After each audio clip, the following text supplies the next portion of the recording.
यश कावेरीला म्हणतो की सांगा ना, मला तुम्हाला काहीतरी गिफ्ट द्यायचं आहे, काय देऊ ते तरी मागा. तेव्हा कावेरी त्याच्याकडे वळते आणि त्याच्यावरती जोरजोराचे हसते. इतक्यातच त्यांच्या हसण्याचा आवाज ऐकून यमुना तिथेच थबकते आणि चोरून कान टवकारून त्यांचं बोलणं ऐकते. यश विचारतो की अहो, तुम्ही माझी एवढी मोठी मदत केली आणि स्वतःहूनच काही मागत का नाही आहात? मला खरंच तुम्हाला काहीतरी द्यायचं आहे, तुम्ही स्वतःहून मागा ना. यमुनाने व्हिडिओ रेकॉर्डिंग चालू केलेलं असतं आणि यश कावेरी दोघांनाही थांगपत्ता नसतो की त्यांचं बोलणं रेकॉर्ड केलं जात आहे. तेव्हा कावेरी म्हणते की अहो राहू देत, मला खरंच काहीच नको आहे. तेव्हा यश म्हणतो की झालं, दुसऱ्याच्या आनंदाचाच आनंद मानता तुम्ही. तुम्हाला सतत दुसऱ्यांसाठी काहीतरी करायचं असतं, परंतु स्वतःसाठी मागायची वेळ येते तेव्हा का नाही. तेव्हा कावेरी म्हणते की अहो, तुम्ही पण मला मदत केलीत होती की लाडू बनवण्यात. मी बनवलेले लाडू तुम्ही ते लाडू गुपचूप बदललेत आणि तुम्ही स्वतः बनवलेले लाडू तिथे आणून ठेवलेत. यमुनाला जबरदस्त शॉक बसतो. तेव्हा यश म्हणतो की काय, त्यातही माझा स्वार्थ होताच की. नाही म्हणजे माझ्या घरच्यांनी तुम्ही बनवलेले लाडू खाल्ले असते तेव्हा त्यांचे दात पडले असते. यशचं बोलणं ऐकून कावेरी मोठमोठ्याने हसते. असंही यमुनाला कावेरीला घराबाहेर हाकलायचं होतंच आणि त्यासाठी तिच्या हाती महत्त्वाचा पुरावा लागतो. कावेरी यशला विचारते की मी बनवलेले लाडू तुम्ही टाकून दिलेत का. तेव्हा यश म्हणतो की नाही, आज टाकणार आहे, परंतु मस्त कडक बनवले होते त्या लाडू. कावेरी लहान मुलांसारखं चिडते. तुम्ही जर मला चिडवणार असाल ना तर मी बोलणार नाही या तुमच्याशी. तेव्हा यश आपली जीभ चावतो आणि कान पकडून तिची माफी मागतो. काही वेळानंतर यश रूममध्ये असताना सतत तो कावेरीच्या विचारातच हरवलेला असतो. मनोमन विचार करतो की त्यांनी गिफ्ट स्वीकारलं नाही तो त्यांचा चांगुलपणा आहे, परंतु त्या एखादं गिफ्ट डिझर्व तर करतातच के. त्यानंतर खूप वेळ विचार केल्यानंतर यशला आठवतं की कावेरीला नक्की काय गिफ्ट द्यावं लागेल आणि मनोमन स्वतःलाच सांगतो की यश, चला लागा कामाला. रात्रीच्या वेळी कावेरी आपल्या रूमचा दरवाजा आतून बंद करते आणि जेव्हा ती कर्टन लावत असते, कोणाचं तरी जाण्याची चाहूल लागते. कावेरी घाबरते आणि पटकीने दरवाजा उघडून विचार करते की बाप रे, चोर वगैरे शिरलाय की काय घरात. तो चोर नसून स्वतः यश असतो, कारण त्याला कावेरीला सरप्राईज गिफ्ट द्यायचं असतं. कावेरी विचार करते की आता घरच्यांना जाऊन आरडाओरडा करून उठवण्यात काहीच अर्थ नाही राहणार. तो चोर सावध होईल आणि येथून पळून जाईल. मलाच काहीतरी करावं लागेल. आणि पटकीने ती आपल्या साडीचा पदर खोचते, लाटीकाठी हातात घेते आणि यशचा पाठलाग करत त्याच्या मागे जाते. यश डायरेक्ट स्टोअररूममध्ये शिरतो. कावेरी विचार करते की मूर्ख आहे का हा चोर. खरंच मूर्ख शिरोमणी आहे. स्टोअररूममध्ये कोण जातं. त्याचा पाठलाग करत जेव्हा ती स्टोअररूममध्ये जाते, यश थांबतो. पाठीत त्याचा वार करणार तर पटकन यश मागे वळून ती लाठीकाठी हातातच झेलतो. यश विचारतो की ही काठी इथे काय करते. कावेरी विचारते की तुम्ही. त्यानंतर यश पटकीने त्या टेबलवरचं पडदा बाजूला करतो आणि तेव्हा कावेरीच्या नजरेस पडतं. कावेरी विचार करते की भाज्या, इंडक्शन, स्वयंपाकाची भांडी नक्की काय आहे. तेव्हा यश तिला समजावतो की मी इथे रोज तुम्हाला स्वयंपाक बनवायला शिकवणार आहे. म्हणजे मान हे जर तुम्हाला एखादा पदार्थ बनवायला सांगितला तर तो तुम्हाला चुटकीसरशी येईल. तेव्हा कावेरी हसते आणि मुद्दाम यशची टांग खेचते. नाही म्हणजे तुम्ही एक गोष्ट विसरताय का की पुरुषांना किचनमध्ये येणं अलाउड नाही आहे. तेव्हा यशही तिचा गैरसमज दूर करतो की पुरुषांना तिथे किचनमध्ये येणं अलाउड नाही आहे, म्हणूनच तर मी इथे स्टोअररूममध्ये एक वेगळं किचन निर्माण केलं आहे. कावेरी यशला टोमणा मारते की लॉजिक चांगला आहे बरं का सर. तेव्हा यशही विचारतो की चला मग क्लास सुरू करायचा. कावेरी आपली लाठीकाठी बाजूला ठेवते. यश तिला मुद्दाम चिडवतो की बघा, आधी सगळ्या भाज्यांची टाळींची नावं व्यवस्थित समजून घ्या, नाहीतर तुम्हाला गवार मागायची आणि तुम्ही फरस बी नेऊन द्यायचा. तो तिच्यावरती इतका हसत असतो. कावेरी जेव्हा रागात त्याच्याकडे बघते तेव्हा पटकन तो आपली जीभ चावतो. त्यानंतर तो म्हणतो की सगळ्यात आधी कांदा कसा चिरायचा ते शिकवतो. तेव्हा कावेरी विचारतो की कांदा कांदा कांदा आहे, त्यात चिरायला शिकण्यासारखं काय आहे. तेव्हा यश तिला समजावतो की नाही, आपण कांदा जसा चिरतो तशी त्याची टेस्ट बदलते. आणि यशने कावेरीची शाळा सुरू केलेली असते. यश कांदा 3 प्रकारे चिरतो आणि त्यानंतर कावेरीला तो समजावून सांगतो की हा बारीक चिरलेला, हा उभा चिरलेला आणि हा पाकळ्यांसारखा. हा पाकळ्यांसारखा जो आहे तो काही स्पेशल डिशसाठी आहे. त्यानंतर तो एका डिशमध्ये चिरलेला कांदा बाजूला काढतो आणि कावेरीला सांगतो की आता तुम्ही करून बघा. यश कावेरीच्या हाती कांदा तर सोपवतो.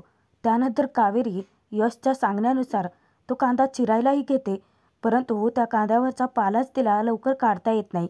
खूप उशीर लागतो. यशला इतकं हसू येत असतं, परंतु कावेरीचा शिकण्याचा पहिला दिवस असल्याने तो तिला वेळ देतो, तिचा वेळ.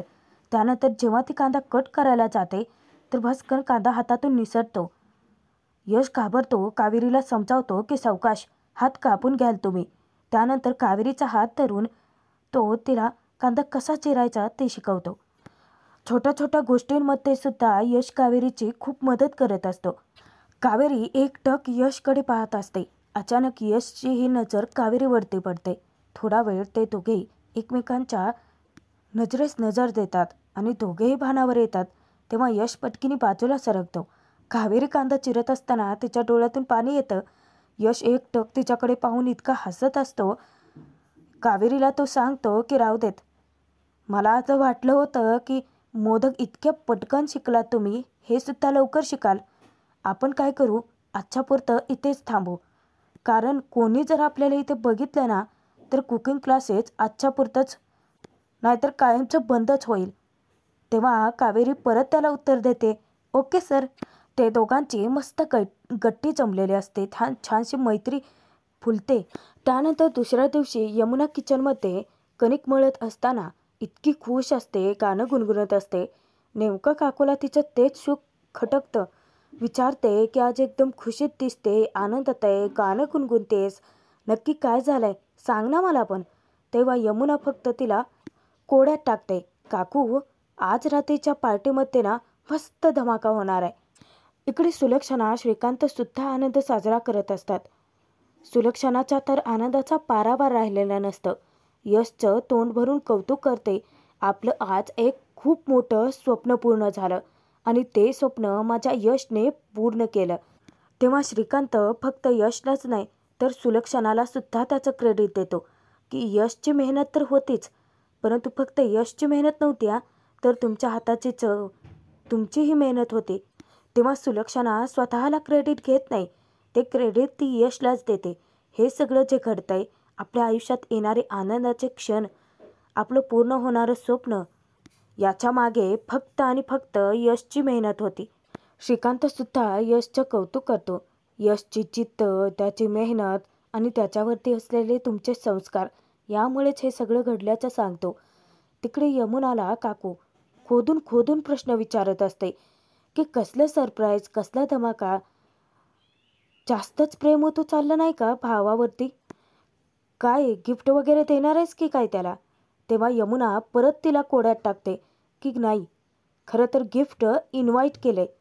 यमुनाला तो प्रसंग आठवतो की श्रीकांतशी जेव्हा ती पार्टीसाठी आमंत्रणाची यादी तयार करत होती तेव्हा मुद्दाम श्रीकांतच्या डोक्यात ती भरवते की बाबा याच्यामध्ये इन्व्हेस्टरचे नावच नाही आहेत, म्हणजे आपल्या यशने मेहनत वगैरे केलीच आहे, परंतु त्यांच्याचमुळे आपल्या कंपनीचा फायदा होणार आहे ना. मग अशा परिस्थितीमध्ये इन्व्हेस्टरसुद्धा या पार्टी सेलिब्रेशनसाठी असायला हवेत ना. म्हणजे फक्त मला वाटतं या, बाकी तुमची मर्जी बघा. तेव्हा श्रीकांतला सुद्धा नाकारता येत नाही. यमुनाचं म्हणणं तो ऐकतो. यमुना तिथे श्रीकांतला गळ घालते की बाबा फक्त हे आपल्यापुरतंच मर्यादित राहील, म्हणजे आपण सिक्रेट ठेवूयात ना. तेव्हा श्रीकांत म्हणतो की बरं बाबा, तुम्ही मुलं म्हणताल अगदी तसंच होईल. यमुना काकूला सांगते की आता कळलं, पार्टीमध्ये इन्व्हेस्टर येणार आणि कावेरी यश दोघांचंही लपून छपून एकमेकांना जी मदत करणं चालू आहे ना, ते पार्टीमध्ये सगळ्यांसमोर उघड होणार आणि मग होणार मोठा धमाका, बुम. तेव्हा दोघेही एकमेकींना टाळीत देत फिदी हसत असतात. त्यांना काहीही करून फक्त कावेरीची वाट लावायची असते. त्या मूर्ख दोघींनी याचाही विचार केलेला नसतो की त्यात यशही अडकू शकतो, त्याचीही वाट लागू शकते. इकडे सुलक्षणा मात्र अजूनही खूप मोठा गैरसमजत असते.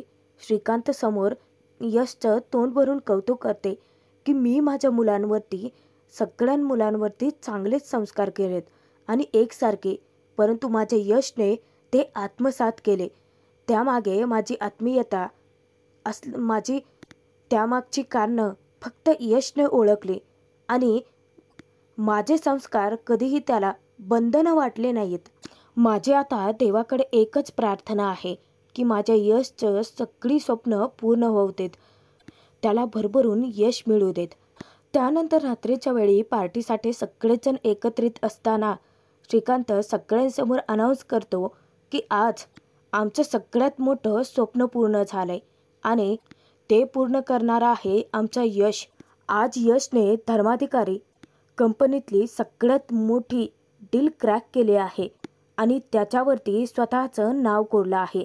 आजची ही पार्टी यशच्या याच कौतुकासाठी आम्ही ठेवलेली आहे.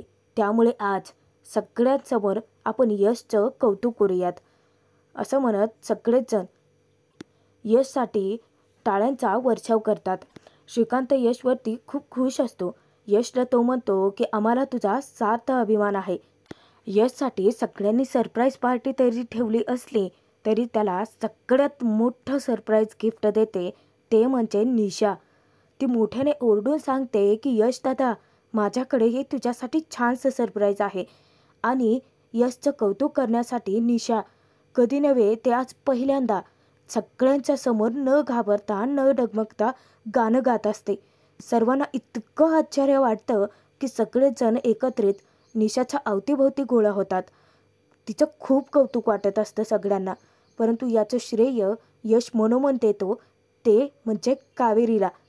कारण त्याला कावेरीचं बोलणं आठवतं की माझं निशाला असं टोचून बोलणं तिच्यामध्ये काहीतरी बदल घडवू शकतो. आणि आज प्रत्यक्षात स्वतःच्या डोळ्यांनी घडलेला बदल त्याने पाहिलेला असतो, तो फक्त आणि फक्त कावेरीमुळे. कावेरी यश दोघे एकमेकांकडे पाहून हसत असतात, खूप खुश असतात निशासाठी. तसेच घरातले सगळेच जण निशाच्या गाण्याने सगळेजण मंत्रमुग्ध झालेले असतात. श्रीकांत सुद्धा या सगळ्याचं क्रेडिट कावेरीला देतो. सुलक्षणाच्या कानात तो सांगतो की आज कित्येक दिवसानंतर निशाला असं गाताना पाहून किती छान वाटतंय ना, आणि हा बदल घडवणारी आपली कावेरी आहे. तेव्हा मात्र सुलक्षणाच्या तोंडावरती पारा वाजतात. विद्या, संदीप दोघेसुद्धा निशासाठी खूप कौतुक करत असतात. यमुना येऊन काकूला विचारते की काय ग काकू, आता स्वतःची लाडकी लेक इतकं छान गाणं गाते, त्याच्यातच गुंतून पडणार आहेस का, की त्या नादामध्ये तू आपलं मिशन विसरलेस? काकूचा आनंदाचा पारावार राहिलेला नसतो. तिच्या डोळ्यातून आनंद अश्रू येतात, डोळे टिपलेले असतात. यमुनाला ती सांगते की माझी निशा इतकी गोड गाते हे कधी पाहिलंच नव्हतं अगं. यमुनाच्या मनात कपट भावना असते. नाचा, बागडा, जितकी गाणी गायच्या तितकी गाणी गा, परंतु थोड्याच वेळात तुमच्या आनंदावरती ही आम्ही विरजनच टाकणार आहे. सगळेजण जेव्हा निशाचं तोंड भरून कौतुक करत असतात, नेमकं मोठा धमाकाच होतो. कारण इन्व्हेस्टर्स अचानकच येऊन थबकतात आणि त्यांना पाहता कावेरीची पळताभुई थोडी होते. दोघांनाही जबरदस्त धक्का बसतो. यश आश्चर्याने विचारतो की सर तुम्ही इथे? तेव्हा कावेरी विचार करते की बापरे, हे इथे कसे काय आले? यांनी जर मला इथे पाहिलं तर मात्र सगळं कुपीत उलगडल, आणि म्हणूनच कावेरी तेथून सटकते. तेव्हा श्रीकांत यशला विचारतो की कसं वाटलं सरप्राईज? आता ते आपले बिझनेस पार्टनर आहेत, मग सेलिब्रेशनला तर त्यांना बोलवायलाच हवं ना, अगदी ते आपल्या घरच्यांसारखे झाले. तेव्हा यश म्हणतो की बरोबर आहे. त्यानंतर यश त्यांना पार्टीत इन्व्हाइट करतो आणि सगळ्यांची तो ओळख करून देतो.